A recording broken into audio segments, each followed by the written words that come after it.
Isang kalabog. Iyon lang ang narinig ni Lyra. Isang mahinang tunog ng pagbagsak mula sa kung saan, sapat na para putulin ang mahika ng hapon. Biglang nawala ang halakhak ng bata na kanina lang ay parang musika sa kanyang pandinig. Napatigil si Lyra sa pagbibilang, nakatakip pa rin ang mga kamay sa kanyang mga mata. 9. 10. Idinilat niya ang kanyang mga mata. Ngumiti siya, inaasahan na makita ang isang maliit na anino na gumagalaw sa likod ng mga halaman. Ngunit wala. Tanging ang marahang pag-ihip ng hangin at ang katahimikan na unti-unting gumapang sa kanyang dibdib. Leo, tawag niya, may kaunting kaba sa kanyang boses. Ready or not, here I come. Ilang saglit lang ang nakalipas, ang hardin ng mansyon ng mga Montenegro ay paraisong puno ng tawanan. Ang init ng araw ay banayad at ang bango ng mga rosas ay nakahalo sa hangin. Si Leo, ang 5 taong gulang na anghel sa buhay ni Lyra, ay tumatakbo-takbo habang siya ang taya. Bawat tago ng bata, bawat pagsilip, bawat pigil na tawa, ay nagdudulot ng isang kakaibang init sa puso ni Lyra. Para sa kanya, si Leo ay hindi lang isang alaga. Siya ang kanyang buhay. Ang kanyang hininga. Ang kanyang sariling munting araw na nagbibigay liwanag sa madilim niyang mundo. Sa isip ni Lyra, si Leo ang kanyang gintong laruan, isang kayamanan na kailanman ay hindi niya hahayaang mawala o masira. Ngunit ngayon, ang katahimikan ay nakakabingi. Leo, nasaan ka na? Ulit ni Lyra, habang nagsisimula siyang maglakad. Ang ngiti sa kanyang labi ay unti-unting naglaho, napalitan ng isang guhit ng pag-aalala. Sinimulan niyang silipin ang mga paboritong taguan ng bata. Sa likod ng malaking puno ng mangga. Wala. Sa ilalim ng mahabang mesang gawa sa bato. Wala rin. Sa maliit na kubo na gawa sa kawayan. Walang Leo. Bawat hakbang niya, pabigat ng pabigat ang kanyang pakiramdam. Ang hardin na kanina'y paraiso, ngayon ay tila isang malawak at nakakatakot na lugar. Leo! Tama na ang laro, hindi na nakakatuwa, sigaw niya, ang boses ay nagsisimula ng manginig. Nakarating siya sa hanay ng mga rosas, ang pinakamagandang bahagi ng hardin. Dito madalas magtago si Leo dahil gusto nitong sorpresahin si Lyra sa gitna ng mga bulaklak. At doon niya nakita ang isang piraso ng damit ng bata. Ang laylayan ng asul nitong shirt ay nakalabas sa likod ng isang malaking palumpong ng mga pulang rosas. Nakahina siya ng maluwag. Hay, nandyan ka lang pala, ikaw talagang bay. Hindi niya natapos ang kanyang sasabihin. Dahil nang lumapit siya at marahang hinawi ang mga sanga, hindi isang nakangiting mukha ang sumalubong sa kanya. Nakahandusay si Leo sa damuhan. Ang mga mata nito ay nakapikit. Ang kanyang balat, na kanina'y mamula-mula dahil sa paglalaro, ay maputlang maputla. Ang kanyang mga labi ay may bahid ng kulay ube. Parang isang manikang nabitiwan. Isang laruang ginto na biglang nawala ng buhay. Tumigil ang mundo ni Lyra. Hindi siya makahinga. Ang hangin ay tila naipit sa kanyang lalamunan.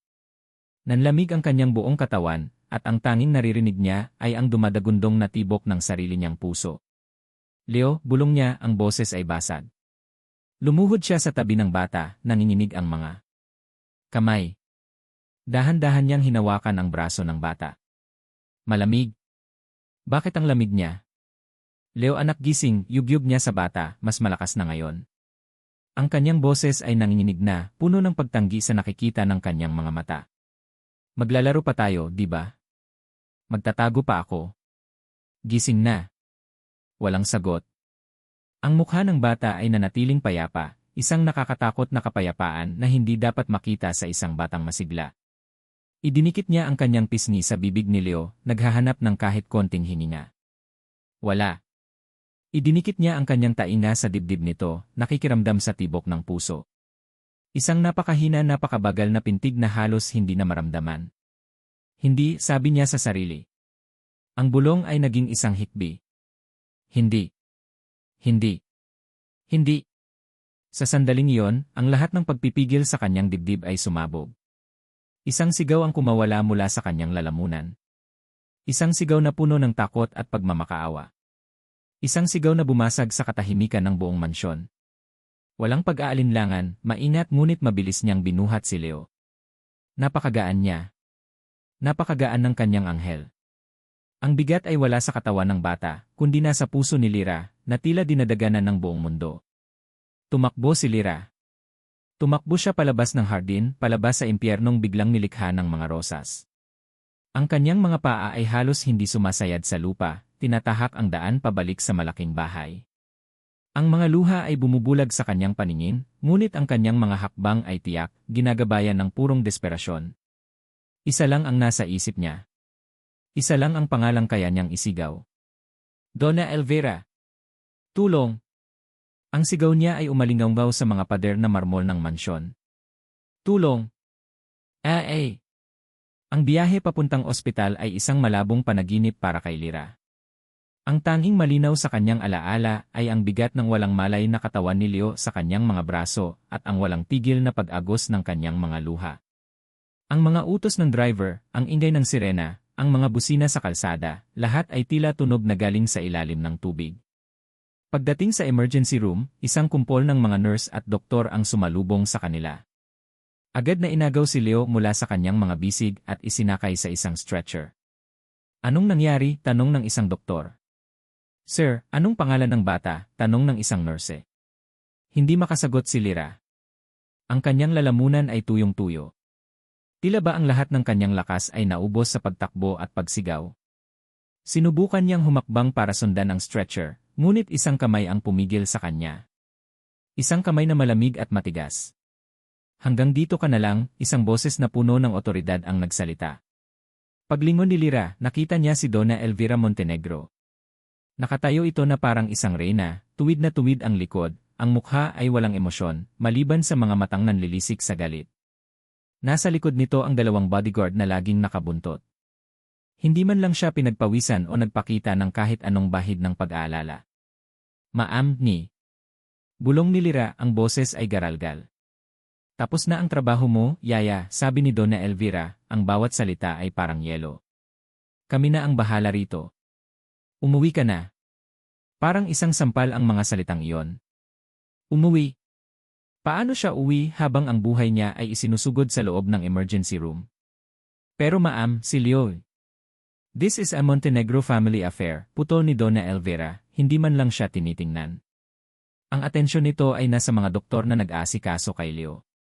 Lumapit ito sa mga doktor, nagbibigay ng mga utos na parang siya ang nagmamay-ari ng buong ospital.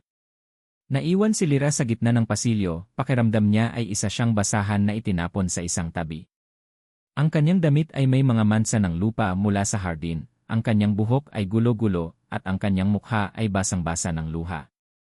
Isang yaya. Iyon lang ang tingin sa kanya. Isang katulong na walang karapatang mag-alala. Isang nurse ang lumapit sa kanya at marahang nagsabi, "Ma'am, doon na lang po muna kayo sa waiting area."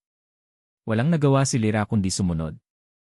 Umupo siya sa isang malamig na upuang bakal sa isang sulok, niyakap ang sarili, at patuloy na nagdasal. Ang bawat minuto ay parang isang oras.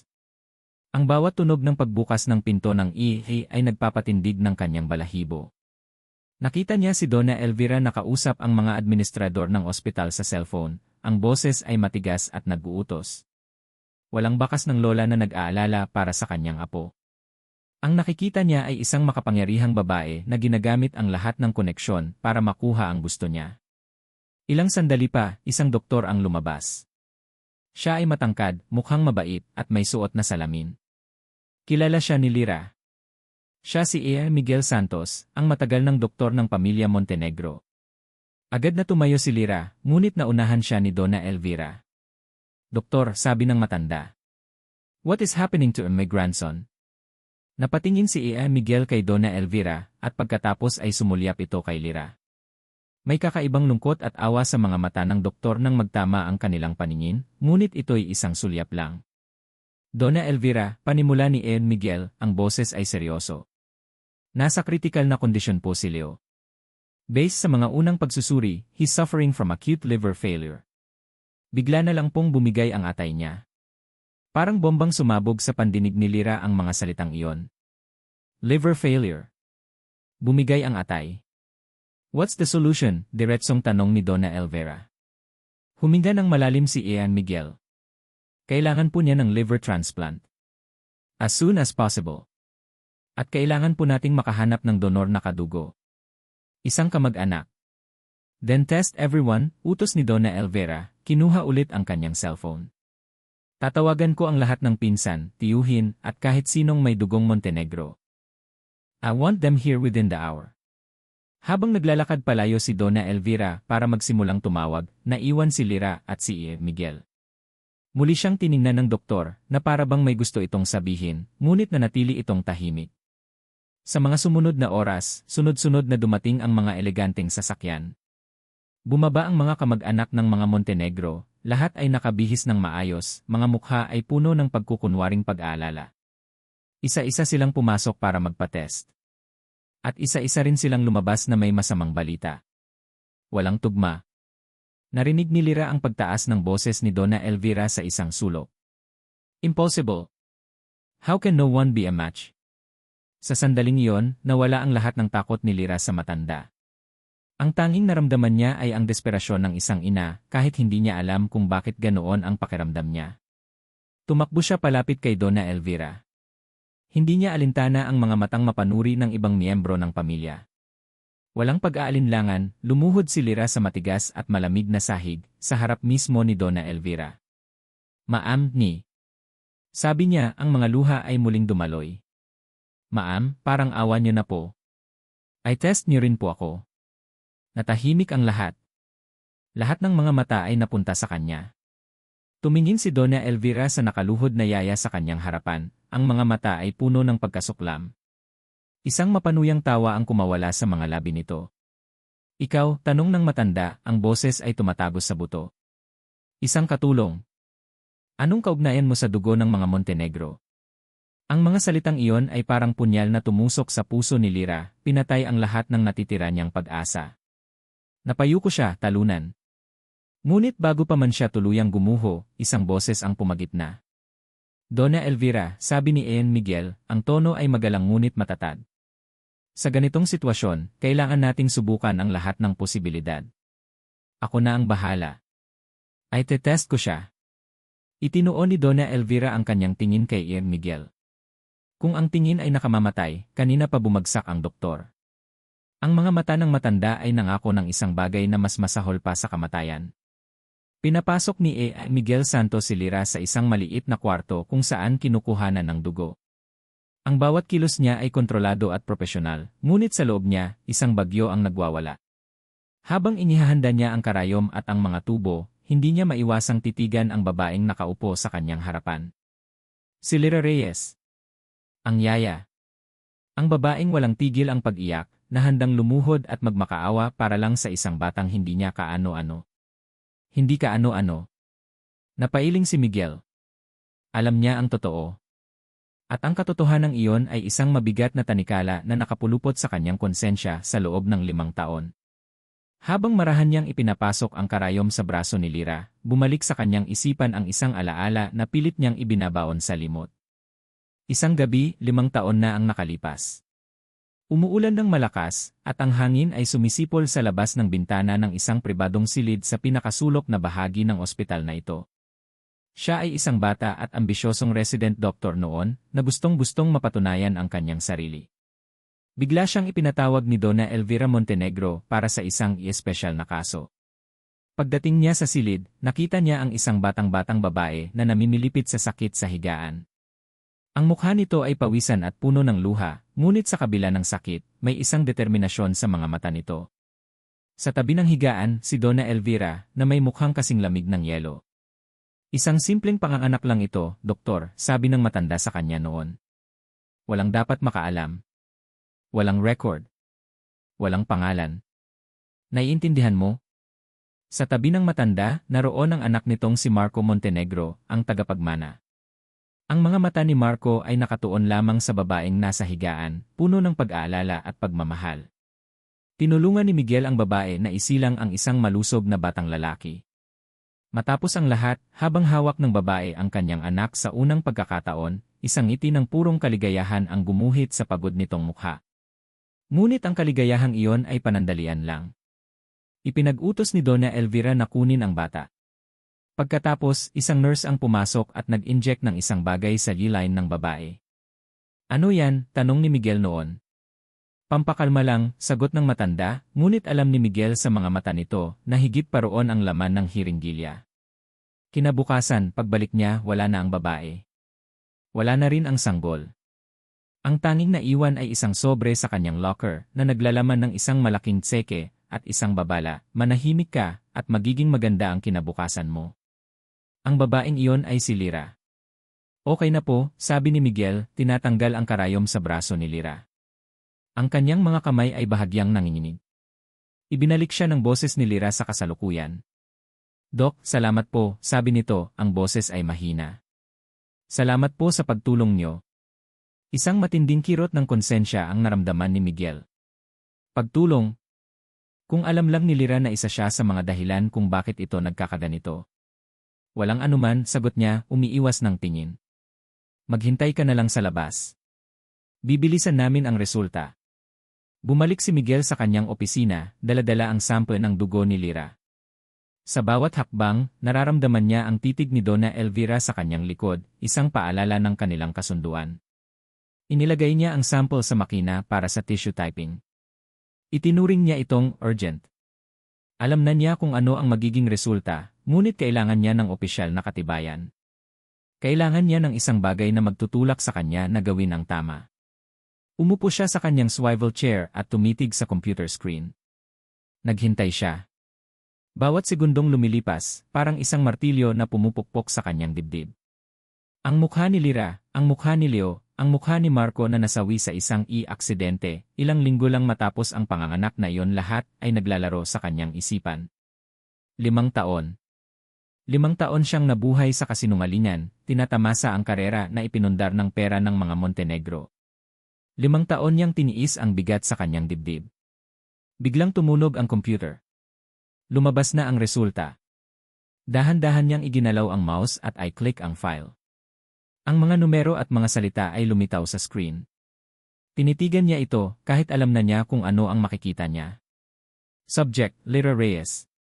Patient, Le Montenegro. Le match result, perfect match. Match probability, 79.999%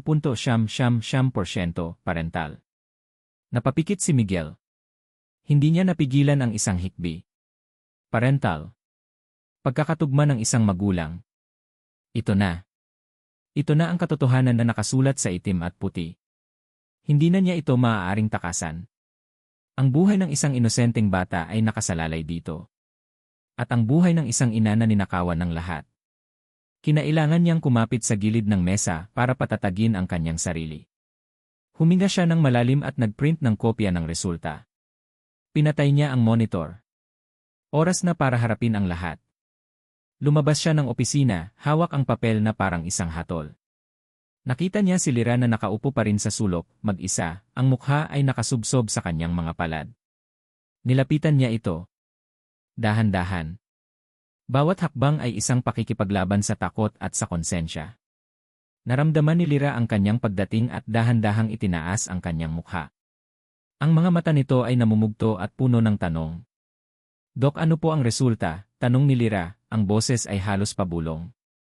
Ang pag-asa at takot ay naglalaban sa kanyang mukha. Okay lang po kahit hindi basta sinubukan ko Walang salitang lumabas sa bibig ni Miguel. Ang lalamunan niya ay parang may bumara. Sa halip na sumagot, dahan-dahan niyang inabot kay Lyra ang papel na hawak niya. Kinuha ito ni Lyra, ang mga kamay ay nanginginig. Tinitigan niya ang mga numero at mga salitang teknikal na hindi niya maintindihan. Ang tanging nakita niya ay ang mga pangalan nila ni Leo at ang mga salitang nakabold. Itinaas niya ang kanyang tingin kay Miguel, ang kanyang mukha ay puno ng pagkalito.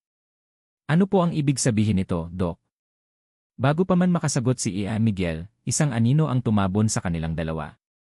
Automatikong naitago ni Miguel ang kopya ng resulta sa kanyang likod, isang kilos na huli na ang lahat. Nakatayo si Donna Elvira sa kanilang harapan, ang mukha ay isang maskara ng kalmadong bagsik. Nakita niya ang lahat. Nakita niya ang papel, ang reaksyon ni Miguel, ang pagkalito sa mukha ni Lyra. Hindi na niya kailangang magtanong. Alam na niya.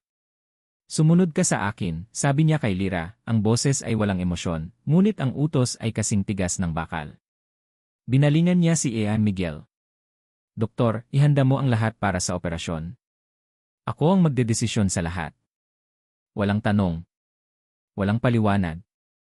Binaliwala niya ang presensya ng doktor at nagsimulang maglakad, inaasahan na si Lyra ay susunod na parang isang aso. Nag-aalangan, tumingin si Lyra kay Iay. Miguel, naghahanap ng kasagutan, ngunit tanging isang tingin ng babala at pag-aalala ang naisagot ng doktor bago siya tumalikod. Walang nagawa si Lyra kundi ang sumunod kay Donna Elvira. Ang papel na may resulta ay naiwan sa mga kamay ni Miguel. Dinala siya ng matanda sa isang pribadong silid sa kabilang dulo ng ospital. Malayo sa gulo, malayo sa mga mata ng mga tsismoso. Ang silid ay maluwag at mamahalin, ngunit para kay Lyra, ito ay parang isang kulungan. Isinara ni Donna Elvira ang pinto. Ang mahinang pag-click ng lock ay umalingaw-ngaw sa katahimikan. Humarap siya kay Lyra, at sa unang pagkakataon mula nang mangyari ang lahat, nawala ang maskara sa kanyang mukha. Ang nakita ni Lyra ay isang ekspresyon ng purong pagkamuhi. Umupo si Donna Elvira sa isang silya, dahan-dahang inilabas ang isang sigarilyo mula sa kanyang mamahaling kaha, at sinindihan ito. Ang usok ay bumalot sa kanyang mukha, ginagawa siyang mas nakakatakot. Huwag na tayong magpaligoy-ligoy pa, Lyra, simula niya, ang boses ay malamig. Nakita ko ang resulta. Tugma ka. Huminga si Lyra, naghahanda sa kung anong sasabihin ng matanda. Ikaw nga ang ina. Ang apat na salitang iyon ay tumama kay Lyra na parang isang kidlat. Ina. Siya ang ina ni Leo. Ang damdaming matagal na niyang itinatanggi, ang kakaibang pagmamahal, ang pakiramdam na si Leo ay isang bahagi niya, lahat ay biglang nagkaroon ng pangalan. Ako, bulong niya, ang mga mata ay nanlalaki. Ngumisi si Donna Elvira, isang ngisi na hindi umabot sa kanyang mga mata. Ikaw. At hayaan mong sabihin ko sa iyo ang buong kwento. Itinapon niya ang upos ng sigarilyo sa isang ashtray. Isang pabayang ina. Isang babaeng handang ipagpalit ang sarili niyang anak para sa pera. Gumuho ang mundo ni Lyra. Ano-anong ibig ninyong sabihin? 5 taon na ang nakalipas, ipinagbuntis mo ang anak ng aking anak, patuloy ng matanda, ang bawat salita ay maingat na pinili para manakit. Alam mong hindi ka niya pakakasalan. Alam mong hindi ka nababagay sa pamilya namin.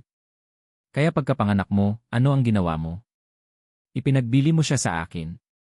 Pumirma ka sa isang kasunduan. Pera kapalit ng bata. Hindi. Napahawak si Lyra sa kanyang ulo. Isang matinding sakit ang biglang kumirot. May mga pira-pirasong imahe na lumitaw sa kanyang isip, isang madilim na silid, ang tunog ng ulan, ang sakit ng panganganak. Ngunit lahat ay malabo. Walang mukha. Walang linaw. Hindi ko po maalala. Hikbi niya. Hindi ko po magagawa yan. Mahal ko si Leo.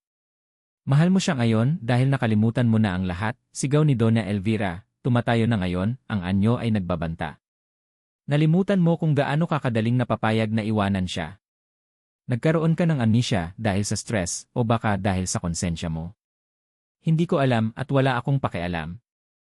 Lumapit ang matanda at may inihagis na isang folder sa ibabaw ng mesa. Iyan. Iyan ang kasunduang pinirmahan mo. May kopya ng tseke na ibinayad ko sa'yo. May statement ka pa na nagsasabing kusa mong ibinibigay ang lahat ng karapatan mo sa bata. Binuksan ni Lyra ang folder. Nandoon nga. Isang dokumento na may pirma sa ilalim, isang pirma na kamukhang-kamukha ng sa kanya. Nanginginig niyang tiningnan ang mga papeles. Totoo ba ito? Ganoon ba talaga siyang kasamang tao? Ngayon, makinig ka sa akin, sabi ni Donna Elvira, ang boses ay bumalik sa pagiging kalmado, ngunit mas mapanganib. Maaari kang mag-donate ng bahagi ng atay mo para kay Leo. Iyon ang gagawin ng isang ina. Pero pagkatapos ng operasyon, alis ka. Lalayo ka at hindi ka na kailanman magpapakita pa. Kung hindi, muli siyang umupo at kumuha ng isa pang sigarilyo. Kung hindi, isang tawag ko lang sa mga pulis, at ang folder na iyan, kasama ang testimonya ko, ay sapat na para makulong ka sa salang child abandonment at extortion. Gusto mo ba yon? Gusto mo bang mabulok sa kulungan habang ang anak mo ay lumalaking iniisip na ang nanay niya ay isang kriminal? Ang bawat salita ay isang dagok. Ang bawat salita ay isang pako na lalong nagbabaon sa kanya sa kumunoy ng pagkalito at sakit. Ang sakit sa kanyang ulo ay lalong tumindi. Ang mga imahe ay lalong naging magulo.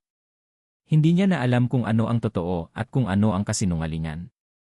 Ang tanging alam niya ay nasa panganib ang buhay ni Leo. Biglang nanlabo ang kanyang paningin. Ang mukha ni Donna Elvira ay nagsimulang umikot. Ang mga tunog sa paligid ay humina. Bago siya tuluyang mawalan ng malay, ang huling narinig niya ay ang malamig na utos ng matanda sa intercom ng silid. Mga gwardiya, pumasok kayo. Siguraduhin niyong hindi makakaalis ang babaeng ito. Ang huling naramdaman niya ay ang pagbagsak ng kanyang katawan sa malambot na sahig at pagkatapos kadiliman. Nang imulat ni Lyra ang kanyang mga mata, nakahiga na siya sa kama ng silid. Masakit ang kanyang ulo. Sinubukan niyang bumangon, ngunit nang subukan niyang buksan ang pinto, hindi ito gumagalaw. Nakalock. Kinulong siya. Siya ay isang bilanggo. Isang ina na kinulong para iligtas ang anak na sinasabing tinalikuran niya. Nakatayo si Miguel Santos sa labas ng pintuan ng pribadong silid, ang kanyang puso ay kumakarera. Sa isang kamay, hawak niya ang isang tray na may pagkain at tubig, isang dahilan para makapasok. Sa kabilang kamay, sa loob ng bulsa ng kanyang puting coat, ay isang bagay na mas mahalaga, isang maliit at kupas na litrato. 5 taon siyang naging duwag. Ngayon ang araw para tapusin yon. Narinig niya ang utos ni Donna Elvira sa mga gwardiya. Nakita niya ang pagdating ng mga ito para bantayan ang pinto. Nakita niya ang lahat. At sa bawat segundong lumilipas, ang bigat sa kanyang dibdib ay lalong nagiging hindi na makayanan. Ang imahe ni Leo na nakikipaglaban para sa buhay nito, at ang imahe ni Lyra na nakakulong at niloloko, ay sapat na para itulak siya sa bingit. Huminga siya ng malalim. Kailangan kong tingnan ang pasyente, sabi niya sa mga gwardiya, itinuro ang tray. Utos ni Donna Elvira na siguraduhing malakas siya para sa operasyon. Ang pangalan ni Donna Elvira ay parang isang magic word. Nagkatinginan ang mga gwardiya at pagkatapos ay binuksan ang pinto. 10 minuto lang, Dok, sabi ng isa. Pumasok si Miguel at mabilis na isinara ang pinto. Naabutan niya si Lyra na nakaupo sa gilid ng kama, ang mukha ay nakasubsob sa kanyang mga palad. Umiiyak ito ng tahimik. Nang marinig niya ang pagbukas ng pinto, mabilis itong nag-angat ng tingin, ang mga mata ay puno ng takot na baka si Donna Elvira yon. Nang makita siya, ang takot ay napalitan ng pagkalito. Dok? Inilapag ni Miguel ang tray sa mesa. Hindi siya nagsalita agad. Tinitigan niya si Lyra, ang babaeng nasaksihan niyang dumanas ng matinding sakit at kaligayahan sa isang gabi, at pagkatapos ay ninakawan ng lahat. Patawarin mo ako, Lyra, sa wakas ay sabi niya, ang kanyang boses ay nanginginig, halos pabulong. Napakunot ang noo ni Lyra. Para saan po, Dok? Hindi na napigilan ni Miguel ang sarili. Ang mga salita ay bumuhos mula sa kanya na parang isang rumaragasang ilog, dala ang lahat ng kasalanan at kasinungalingan na kinimkim niya sa loob ng 5 taon. Sa lahat. Sa pagiging duwag ko. Sa pananahimik ko. Patawarin mo ako. Lumapit siya at umupo sa isang silya sa tapat niya. Lyra, lahat ng sinabi ni Donna Elvira kasinungalingan. Natigilan si Lyra. Ano po? Hindi mo ipinagbili ang anak mo. Hindi mo siya tinalikuran, sabi ni Miguel, ang kanyang mga mata ay nagsimulang mamasa. Minahal mo siya. Minahal mo siya ng higit sa kahit na sino. Itinuloy niya ang pagkukwento. Ikinuwento niya ang tungkol sa pag-ibig ni Lyra at Marco, ang anak ni Donna Elvira. Ikinuwento niya kung paano sila nagplano na tumakas matapos isilang si Leo. Si Marco mahal na mahal ka niya, Lyra. Ikaw at ang magiging anak niyo ang buong mundo niya. Pero tutol si Donna Elvira. Para sa kanya, isa kang mansa sa pangalan ng mga Montenegro. Si Marco. Ang pangalan ay tila pamilyar, nagdulot ng isang matamis na kirot sa dibdib ni Lyra. Siya ang ama ni Leo, sabi ni Miguel. Ako ang doktor na tumulong sa iyo na isilang si Leo. Nakita ko kayo. Nakita ko kung paano mo siya niyakap. Nakita ko ang mga luha ng kaligayahan sa iyong mga mata. Patuloy siyang nagsalita, inilalabas ang lahat ng madilim na detalye. Ang pagtutol ni Donna Elvira. Ang sapilitang pagkuha sa sanggol. Ang iniksyon. Hindi iyon pampakalma, Lyra. Iyon ay isang gamot na may malakas na epekto sa memorya. Sinadya niyang burahin ang lahat sa isip mo. Sinadya niyang kunin sa iyo ang iyong nakaraan. At ang pinakamasakit sa lahat. Ang aksidente ni Marco ilang linggo matapos kang manganak, hindi iyon aksidente.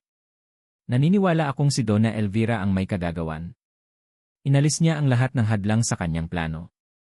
Sa bawat salitang binitiwan ni Miguel, si Lyra ay parang binabangungot ng gising. Ang sakit sa kanyang ulo ay bumalik, mas matindi, mas malinaw. At kasabay nito, mga pira-pirasong alaala. Isang ngiti ng isang lalaki ang init ng kamay nito sa kanyang pisngi. Isang bulong na, mahal kita, Lyra. Ang unang iyak ng isang sanggol ang pakiramdam ng malambot nitong katawan sa kanyang dibdib, isang pakiramdam ng pagiging buo. Ang malamig na mata ni Donna Elvira ang takot, ang tusok ng karayom. Napahawak si Lyra sa kanyang sintido, humihikbi. Totoo-totoo ang lahat ng ito. Sa halip na sumagot, kinuha ni Miguel ang litrato mula sa kanyang bulsa at iniabot ito kay Lyra. Ito lang ang tanging bagay na naitago niya mula sa gabing iyon, isang litrato na kinunan mismo ni Marco ilang araw bago manganak si Lyra at ipinakita sa kanya sa ospital. Kinuha ni Lyra ang kupas na larawan. Sa litrato, may isang mas batang bersyon niya, ang buhok ay mahaba at ang tiyan ay malaki na. Nakangiti siya ng napakatamis, isang ngiting puno ng pag-asa. Sa tabi niya, may isang lalaking gwapo at nakangiti rin, ang braso ay nakaakbay sa kanya. Ang mga mata ng lalaki ay kumikinang sa pagmamahal habang nakatingin sa kanya. Ito si Marco, sabi ni Miguel, ang boses ay basad. Ang ama ni Leo. At ito ang katibayan ng pagmamahal nyo. Nang dumampi ang mga daliri ni Lyra sa lumang papel, isang malakas na kuryente ang tila dumaloy sa kanyang buong katawan. Ang sakit sa kanyang ulo ay sumabog, at isang malinaw na imahe ang biglang lumitaw sa kanyang isipan, kasing linaw ng sikat ng araw. Nasa hardin sila, sa ilalim ng puno ng mangga. Hawak ni Marco ang kanyang kamay. Paglabas ng junior natin, sabi ni Marco, hinahaplos ang kanyang tiyan, aalis na tayo rito. Itatayo natin ang sarili nating pamilya, malayo sa kanila. Malayo kay mama. Mahal kita, Lyra. Kayo ng anak natin ang buhay ko. Mahal din kita, Marco, sagot niya noon, ang mga luha ng kaligayahan ay dumadaloy sa kanyang pisngi. Ang alaalang iyon. Napakalinaw.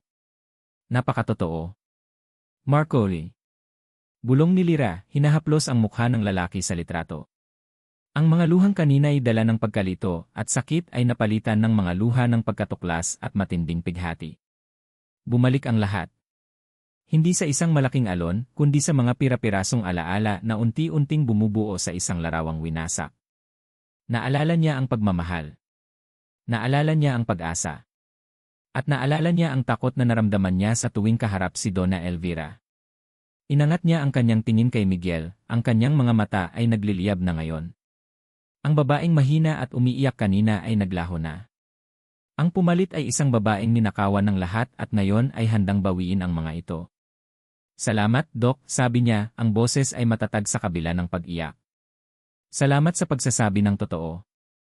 Tumayo si Lyra. Hindi na siya ang yaya.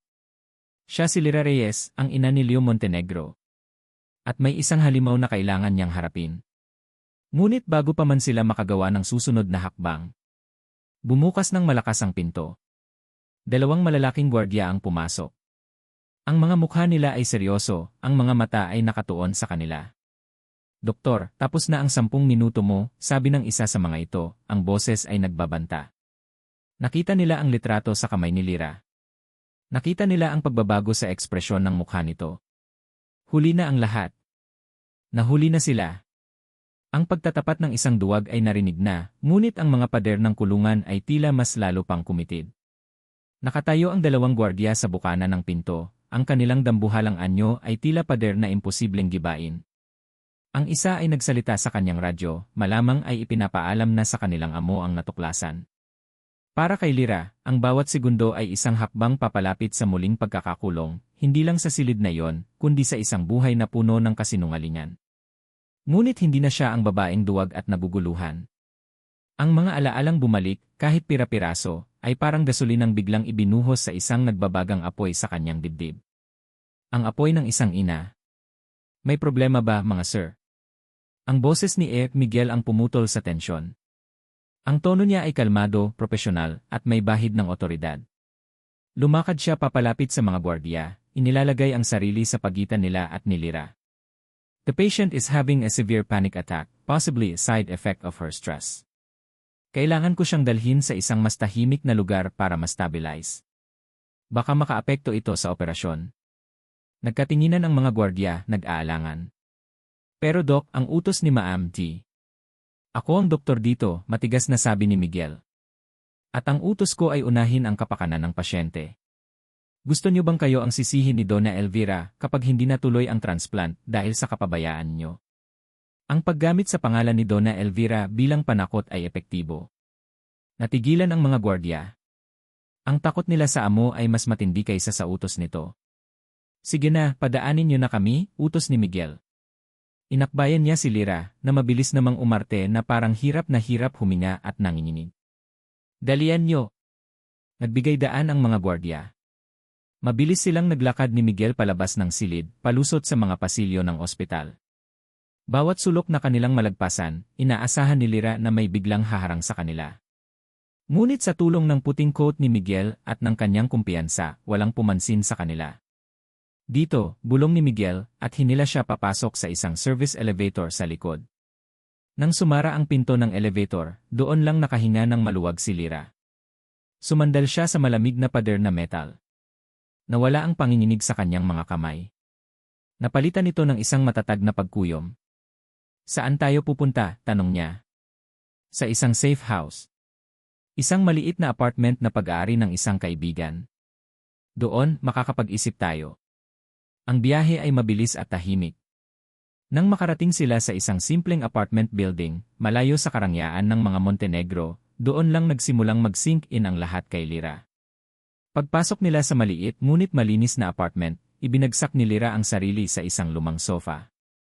Ang litrato ni Marco at ang kanilang pamilya ay mahigpit pa ring hawak niya.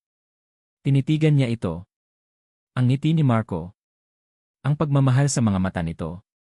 At ang buhay na ninakaw sa kanila. Inagaw niya sa akin ang lahat, bulong ni Lyra, ang boses ay puno ng pait. Inagaw niya sa akin si Marco. Inagaw niya ang anak ko. Inagaw niya ang mga alaala ko. Lumapit si Miguel at naupo sa tabi niya. At ngayon, babawiin natin ang lahat. Tumingin si Lyra sa doktor, ang kanyang mga mata ay hindi na puno ng luha, kundi ng determinasyon. Paano? Hawak niya ang lahat. Ang pera, ang kapangyarihan, ang mga papeles na nagsasabing ipinagbili ko ang anak ko. Kailangan natin ng katibayan, sabi ni Miguel. Isang bagay na mas matibay kaysa sa mga pineke niyang dokumento. Isang saksi. Nag-isip si Lyra. Isang saksi. Sino? Sino ang makakatanda sa mga nangyari 5 taon na ang nakalipas na hindi takot kay Donna Elvira? Biglang may naalala si Lyra. Isang matandang kasambahay na matagal nang nagsilbi sa mga Montenegro. Si Aling Nena. Siya ang pinagkakatiwalaan ni Marco. Siya ang madalas nitong kausap. Nagretiro na ito ilang taon na ang nakalipas. Si Aling Nena, sabi ni Lyra. Ang dating punong kasambahay. Baka may alam siya. Kinabukasan, maaga silang umalis.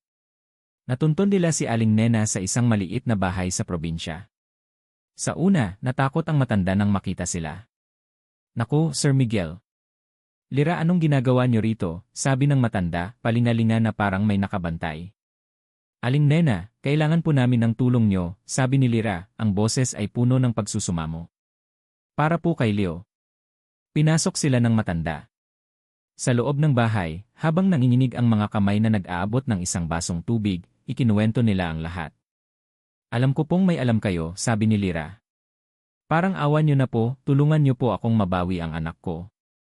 Napabuntong hininga si Aling Nena, ang mga mata ay puno ng awa at takot. Napakabait na bata ni Sir Marco. At mahal na mahal kanya, Hija. Bago siya maaksidente may sinabi siya sa akin. Ano po yon? Tanong ni Miguel. Sabi niya, natatakot daw siya sa kanyang ina. Sabi niya, kung may mangyaring masama sa kanya, hanapin niyo daw ang isang maliit na kahon sa kanyang lumang opisina sa mansyon.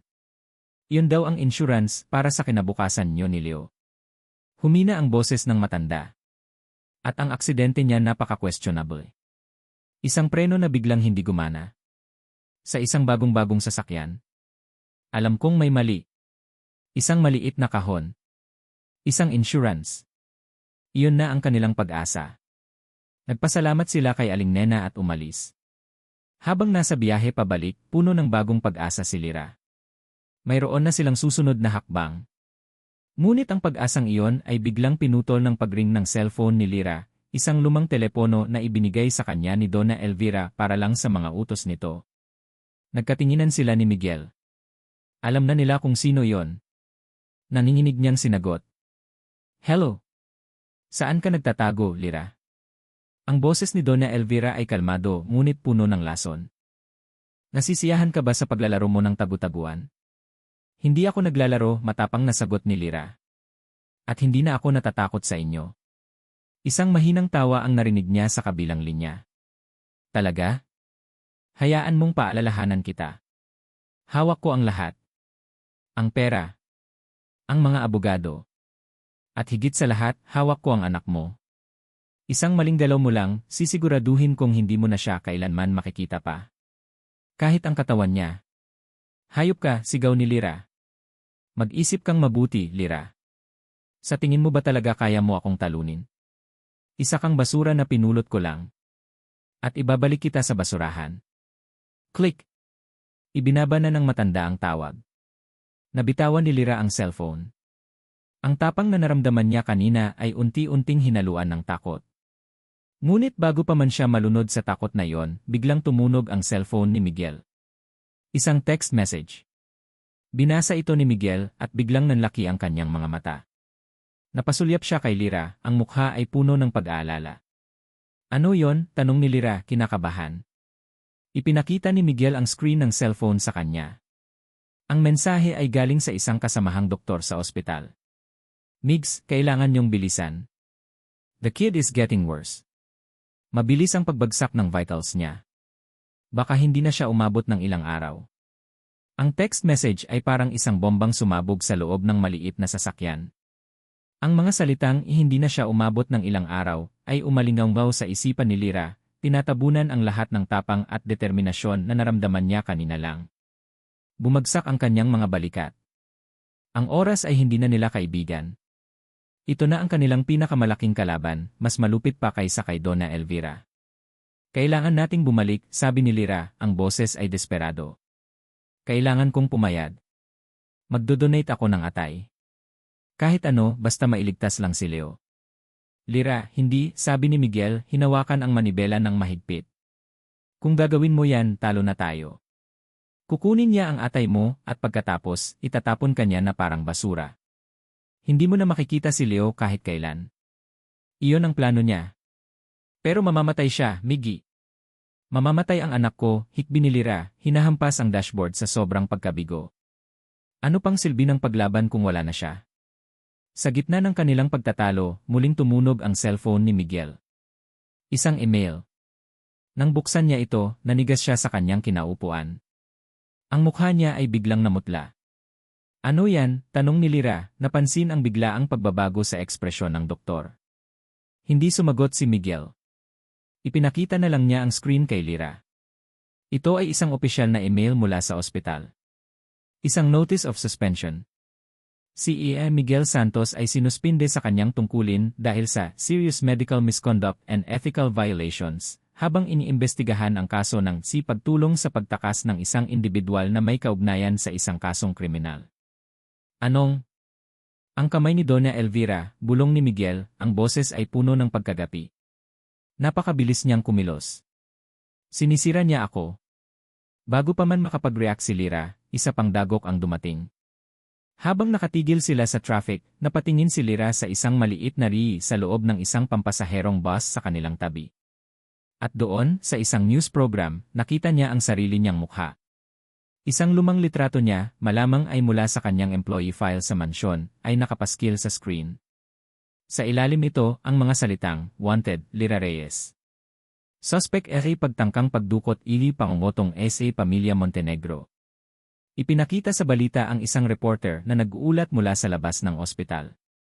Ayon sa opisyal na pahayag, mula sa kampo ng mga Montenegro, si Lyra ay isang mapagbalat kayong yaya na sinubukang gamitin ang karamdaman ng batang si Leo para makakuha ng malaking halaga.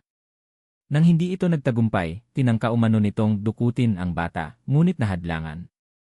Ngayon, siya ay isang pugante. Napatakip si Lyra sa kanyang bibig, hindi makapaniwala sa kanyang nakikita.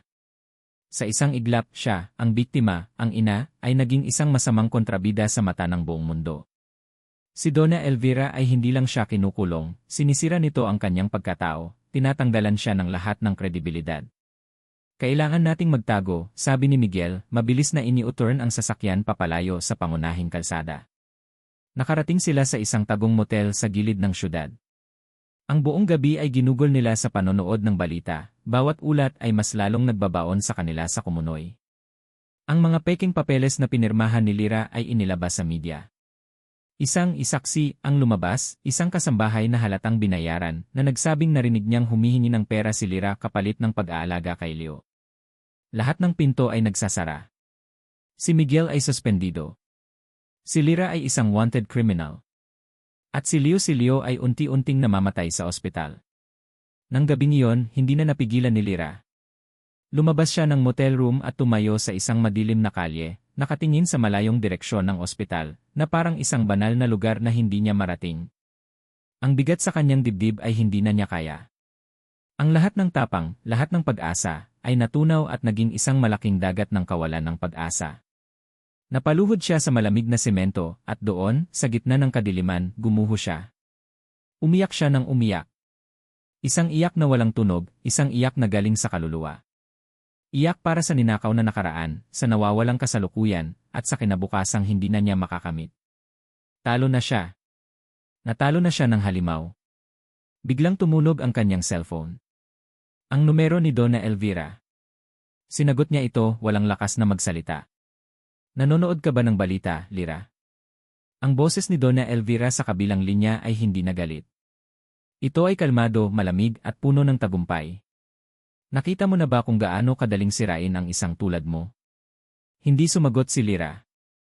Nakita mo na? Ang mundong ito ay para sa mga makapangyarihan. Para sa mga tulad ko. Hindi para sa mga basurang tulad mo, patuloy ng matanda. Talo ka na. Sumuko ka na lang. Baka sakaling sa huling sandali, hayaan pa kitang makita ang libing ng anak mo. Click! Ibinagsak ni Lira ang telepono. Gumuho na ang lahat. Wala nang natira. All is lost. Napasubsob siya sa semento, nanginginig sa iyak. Sa gitna ng kanyang pagtangis, isang alaala ang biglang pumasok sa kanyang isip. Hindi isang masayang alaala kasama si Marco, kundi isang simpleng pag-uusap nila ni Aling Nena kanina lang.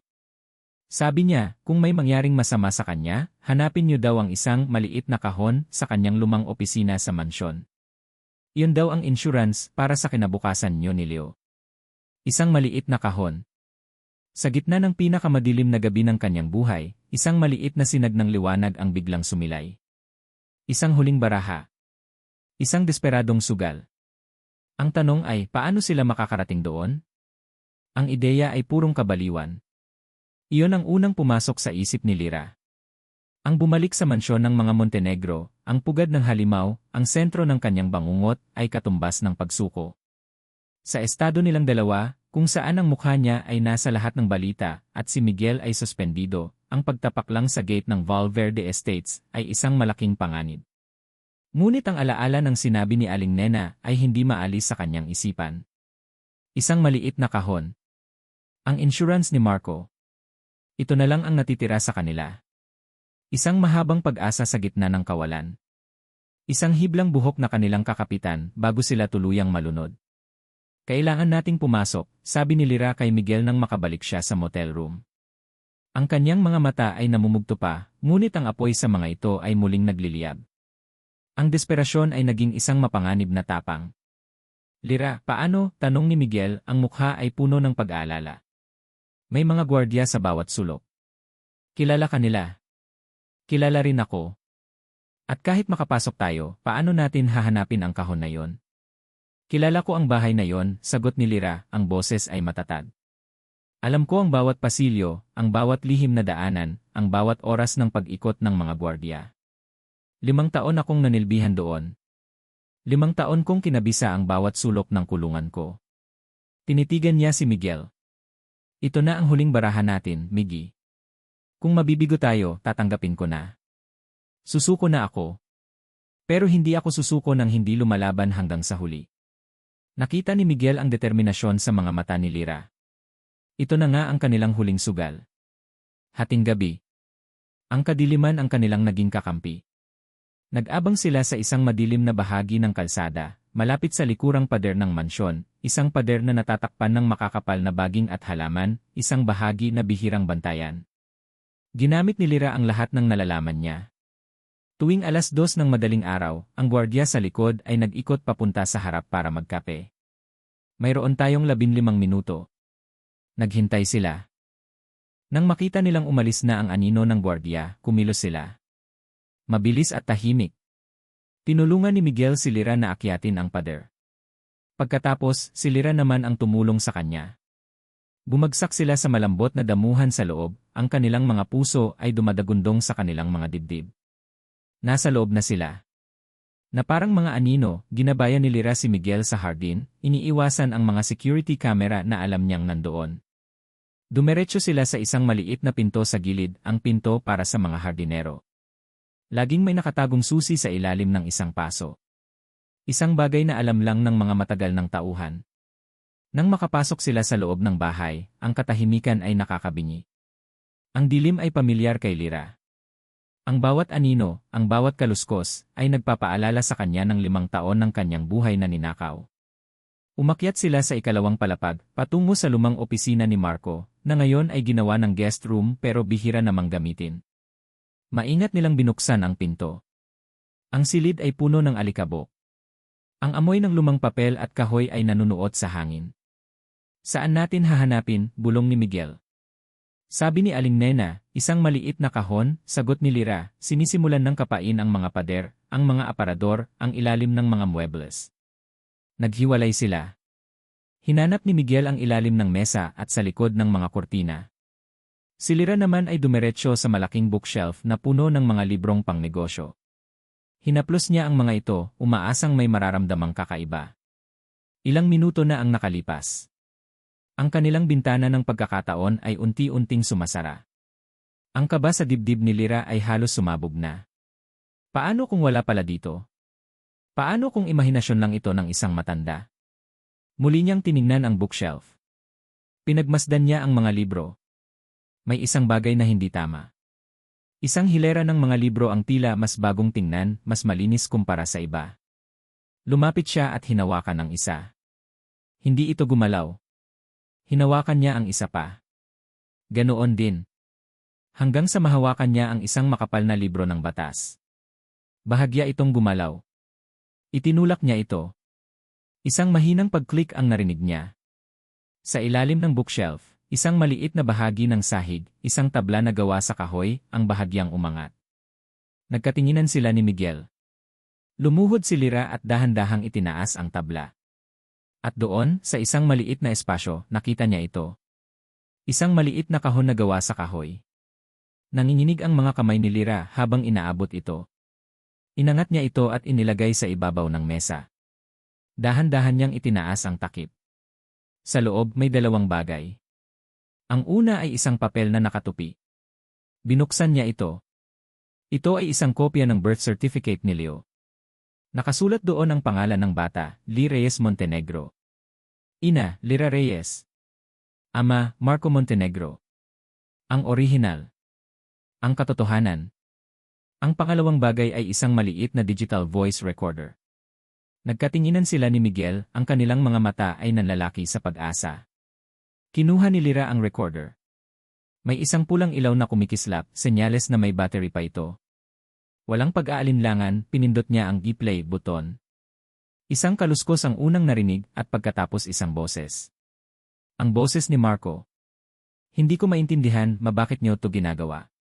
Mahal ko si Lyra. Magiging anak ko na siya. Sumunod ang boses ni Donna Elvira, malamig at walang awa. Hindi ka magpapakasal sa isang katulong, Marco. Sisirain niya ang pangalan natin. Kung hindi mo siya hihiwalayan, ako mismo ang gagawa ng paraan para mawala siya sa buhay mo at sa buhay ng batang yan. Ang huling mga salita sa recording ay ang boses ni Marco, basag at puno ng takot. Hindi ako papayag, hindi. Nabitawan ni Lyra ang recorder. Ito na. Ito na ang katibayan. Ang huling susi. Sa sobrang tuwa at gaan ng pakiramdam, hindi nila napansin ang mahinang kaluskos sa labas ng pinto. Hindi nila narinig ang dahan-dahang pagpihit ng doorknob. Biglang bumukas ang pinto. Nakatayo sa bukana ng pinto, nakasuot ng isang eleganteng silk robe, si Donna Elvira Montenegro. Ang mukha niya ay hindi nagpapakita ng galit o gulat. Ang nakikita lang sa mukha niya ay ang purong takot ng isang halimaw na nahuli. Ang kanyang mga mata ay nakatuon sa maliit na kahon at sa voice recorder na nasa ibabaw ng mesa. Nabalot ng katahimikan ang buong silid. Isang katahimikan na mas maingay pa kaysa sa pinakamalakas na sigaw. Ang tatlong tao sa loob ay tila mga estatwang nagyelo sa kani-kanilang mga posisyon, si Lyra, na hawak ang recorder na parang isang sandata, si Miguel, na nakatayo sa likod niya, handang protektahan siya, at si Donna Elvira, na nakatayo sa pintuan. Ang maskara ng kapangyarihan ay unti-unting nabibitak, inilalantad ang halimaw sa ilalim nito. Si Donna Elvira ang unang gumalaw. Isang ngisi ang sumilay sa kanyang mga labi, isang desperadong pagtatangka na bawiin ang kontrol. Impressive, sabi niya, pumapalakpak ng dahan-dahan. Nakapasok kayo. At nahanap ninyo ang munting bowl ng mga sikreto ng aking anak. Ano ngayon? Sa tingin niyo ba may magagawa yan? Ngunit ang panginginig sa kanyang boses ay hindi maitago. Hindi sumagot si Lyra. Sa halip, itinaas niya ang voice recorder, at sa pangalawang pagkakataon, pinindot ang key play button. Ang boses ni Marco ay muling umalinggaw sa tahimik na silid. Sumunod ang boses ni Donna Elvira.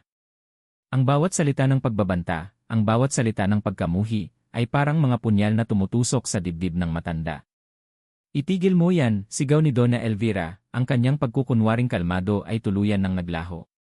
Sumugod siya pasulong, sinusubukang agawin ang recorder mula sa kamay ni Lyra. Ngunit mabilis si Miguel. Hinarangan niya ang matanda. Huwag kang lalapit sa kanya.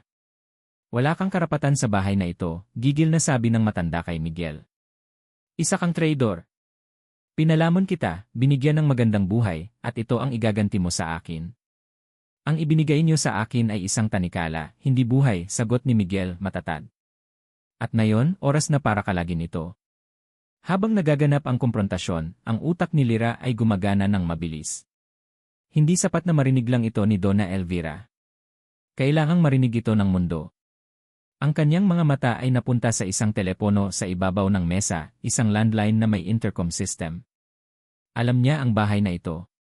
Alam niya na ang telepono sa opisina ni Marco ay konektado sa bawat silid sa mansyon, kabilang na ang mga silid ng mga kasambahay at mga gwardiya. Sa isang mabilis na kilos, kinuha niya ang recorder, idinikit sa bibig ng telepono, at pinindot ang speaker button ng intercom. Tapos na ang laro niyo, Donna Elvira. Ang boses ni Lyra, na pinalakas ng intercom system, ay biglang umalinggaw sa buong mansyon. Kasunod nito, ang boses mula sa recording. Ang pagtatalo ni Marco at Donna Elvira ay narinig sa bawat sulok ng bahay. Narinig ito ng mga kasambahay na nagising sa kanilang mga silid. Narinig ito ng mga gwardiya sa kanilang mga post. Ang madilim at maruming sikreto ng pamilya Montenegro ay biglang naibulgar sa lahat. Nanlaki ang mga mata ni Donna Elvira sa takot at galit. Para siyang isang hayop na nasukol. Hayop ka! Papatayin kita, sigaw niya, at sa sobrang galit, itinulak niya si Miguel ng buong lakas at sinugod si Lyra. Ngunit bago pa man niya maabot si Lyra, bumukas ang pinto. Pumasok ang mga gwardiya, ang kanilang mga mukha ay puno ng pagkalito at gulat. Sa likod nila, pumasok ang mga kasambahay. Lahat sila ay nakarinig. Lahat sila ay nakatingin ngayon kay Donna Elvira, hindi na bilang isang reyna, kundi bilang isang kriminal. At sa likod nilang lahat, dalawang unipormadong pulis ang pumasok, kasama ang hepe ng seguridad ng Valverde Estates. Habang nagaganap ang lahat, si Miguel pala ay nagawa ng mag-dial sa cellphone niya at tumawag ng tulong. Donna Elvira Montenegro, sabi ng isang pulis, iniimbitahan ka namin sa presinto para sagutin ang ilang katanungan. Doon na tuluyang gumuho si Donna Elvira. Nawala ang lahat ng kanyang tapang. Ang tanging natira ay isang matandang babae na nahubaran ng lahat ng kapangyarihan. Tumingin siya sa paligid, sa mga mukha ng kanyang mga tauhan na puno ng paghusga. Tumingin siya kay Miguel, ang taong tinulungan niya at siya ring nagpabagsak sa kanya. At sa huli, tumingin siya kay Lyra. Isang tawa ang kumawala sa kanyang bibig. Isang tawa na puno ng kabaliwan at paghati. Ginawa ko lang ang lahat para sa pangalan ng pamilya, sigaw niya, ang mga luha ay tumutulo na sa kanyang mga pisngi. Kasalanan mo ito. Kasalanan niyong lahat. Kung hindi ka lang dumating sa buhay ng anak ko, Lyra, buhay pa sana siya ngayon. Buhay pa sana si Marco. Isang hindi sinasadyang pag-amin. Isang pag-amin na narinig ng lahat, kabilang na ang mga pulis. Hinawakan ng mga pulis ang braso ni Donna Elvira. Hindi na siya nanlaban. Habang dinadala siya palabas, ang kanyang mga mata ay nakatuon pa rin kay Lyra, puno ng isang walang katapusang pagkamuhi. Nang mawala na siya sa silid, isang katahimikan ang muling bumalot. Ngunit ngayon, ito ay isang katahimikan ng kaluwagan. Lumapit si Miguel kay Lyra. Tapos na, Lyra. Tapos na. Nabitawan ni Lyra ang recorder. Ang lakas na nagpatayo sa kanya ay unti-unting nawala. Napayakap siya kay Miguel at doon, ibinuhos niya ang lahat ng natitirang luha.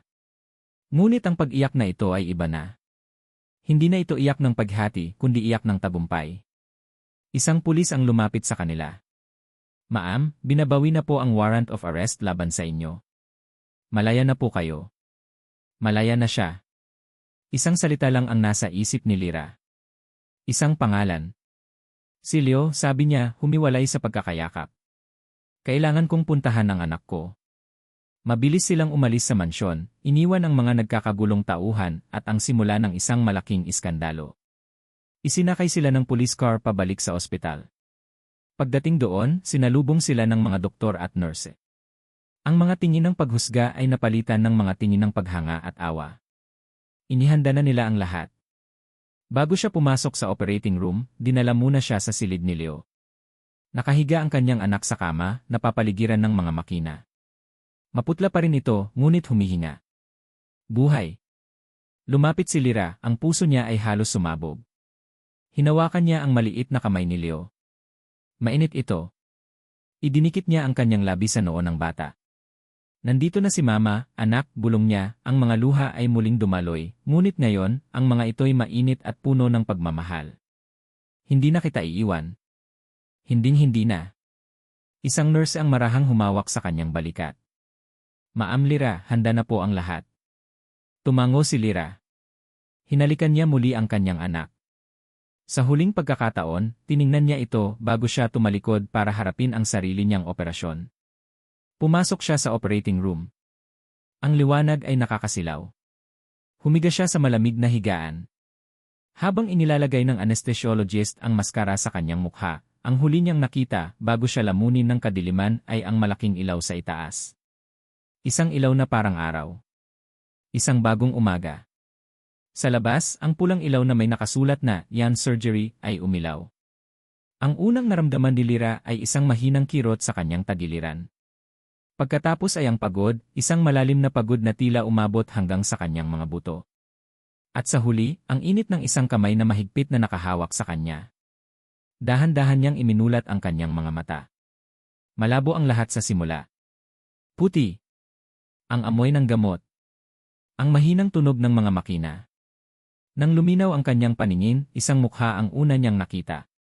Ang mukha ni Miguel. Nakaupo ito sa tabi ng kanyang kama, ang buhok ay medyo magulo at may bakas ng pagod sa mga mata, ngunit nakangiti ito. Isang ngiting puno ng ginhawa. Welcome back, Lyra, sabi ni Miguel, ang boses ay mahina at malambing. The surgery was a success. Ang mga salitang iyon ay parang musika sa pandinig ni Lyra. Success. Nagtagumpay. Si Leo, iyon ang unang salitang lumabas sa kanyang bibig, ang lalamunan ay tuyo. He's stable, sagot ni Miguel. He's in the next room. Tinanggap ng katawan niya ang atay mo. The doctors are very optimistic. Malakas ang anak mo, Lyra. Katulad mo. Napapikit si Lyra, isang butil ng luha ang gumulong mula sa gilid ng kanyang mata pababa sa kanyang pisngi. Ngunit hindi ito luha ng sakit, kundi luha ng pasasalamat. Salamat sa Diyos. Ang mga sumunod na araw ay isang proseso ng dahan-dahang paggaling. Bawat araw, mas lumalakas si Lyra. At bawat araw, mas gumaganda ang balita tungkol kay Leo.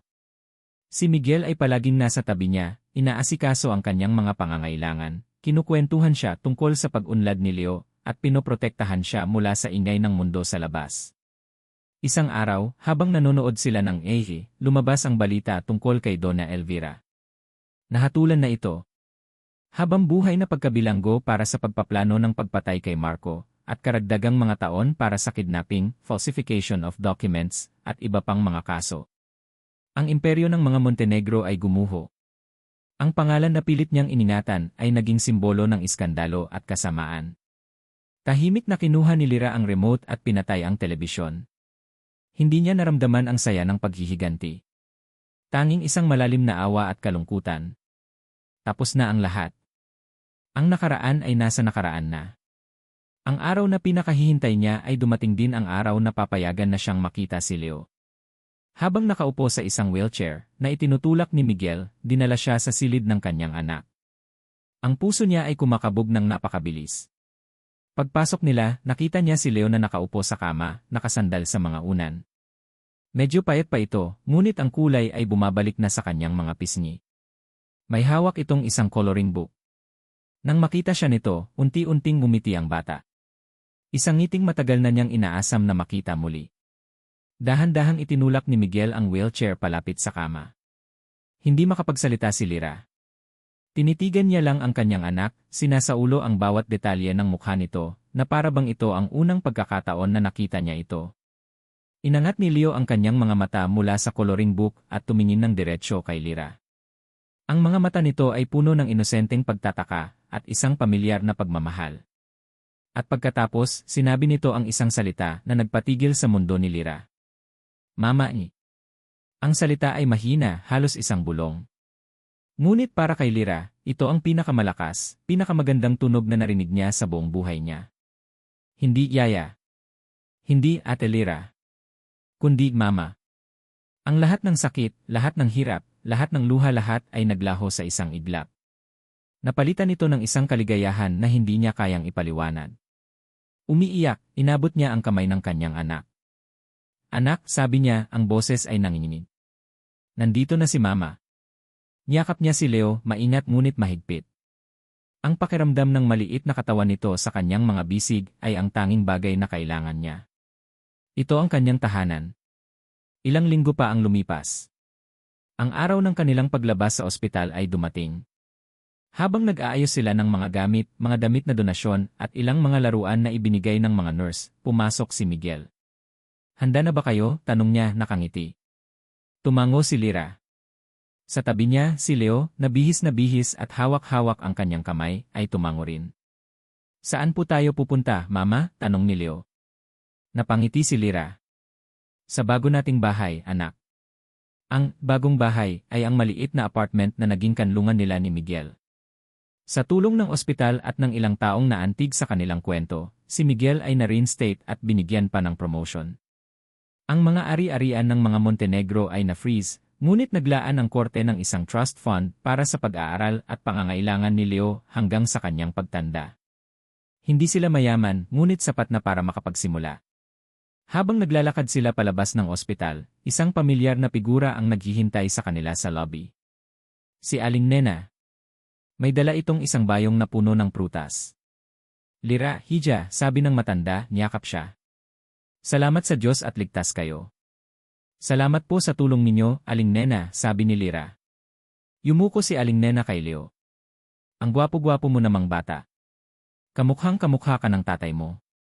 Nagpaalam sila kay Aling Nena at sa wakas ay lumabas sa malaking pinto ng ospital. Ang sikat ng araw ay mainit at nakakasilaw. Napapikit si Lira, dinadama ang init sa kanyang balat. Ang pakiramdam ng kalayaan. Hawak niya ang kamay ni Leo sa isang tabi. Sa kabilang tabi, si Miguel ay tahimik na naglalakad, ang kanyang presensya ay isang pangako ng suporta at pag-aalaga. Tumingin si Lira kay Miguel at mumiti. Isang ngiti ng pasasalamat. Tumingin siya sa kanyang anak na nakatingala sa kanya, ang mga mata ay puno ng tiwala at pagmamahal. Wala na ang mansyon. Wala na ang mga alahas. Wala na ang buhay ng isang yaya. Ang natira ay sila. Isang pamilya na binuo hindi ng dugo, kundi ng sakripisyo, katotohanan, at isang pag-ibig na mas matibay pa sa nakaraan. Habang nagsisimula silang maglakad papalayo sa ospital, papalayo sa anino ng kahapon, alam ni Lira na ito na ang simula. Isang bagong umaga. At sa pagkakataong ito, wala nang sinuman ang makakabura nito. At dito nagtatapos ang kwento ni Lyra, Leo, at Miguel. Mula sa aming puso, isang taos-pusong pasasalamat sa inyong walang sawang pagsubaybay sa bawat kabanata ng kwentong ito. Ang pagsulat sa paglalakbay ni Lyra ay isa ring emosyonal na paglalakbay para sa akin. Kasama ninyo akong kinabahan sa bawat pagsubok, umiyak sa bawat sakit, at nagdiwang sa kanyang tagumpay. Naramdaman ko ang bigat ng isang nakaraang pilit na ibinabaon sa limot, at ang hindi mapantayang lakas ng pagmamahal ng isang ina na siyang naging ilaw sa pinakamadilim na gabi. Ang kwentong ito ay isang paalala na ang pag-ibig ay isang hindi nakikitang sinulid na nagdurugtong sa mga pusong para sa isa't isa, gaano man kalayo ang kanilang pagitan o gaano man katagal silang paghiwalay ng tadhana. Ito ay isang patunay na ang katotohanan, gaano man ito kasakit, ay may kapangyarihang magpalaya. At ang pag-asa, kahit sinliit ng isang butil, ay kayang tumubo at mamukadkad sa gitna ng mga pagsubok. At ngayon, nais naman naming marinig ang inyong saloobin. Anong eksena ang pinakatumatak sa inyong puso? Anong aral ang inyong natutunan mula sa katatagan ni Lyra? Inaanyayahan namin kayong ibahagi ang inyong mga damdamin sa comment section sa ibaba. Ang bawat mensahe ninyo ay mahalaga at nagsisilbing inspirasyon sa amin. Hanggang sa muli nating pagsasama sa panibagong kwento ng buhay at pag-asa. Muli, maraming salamat po.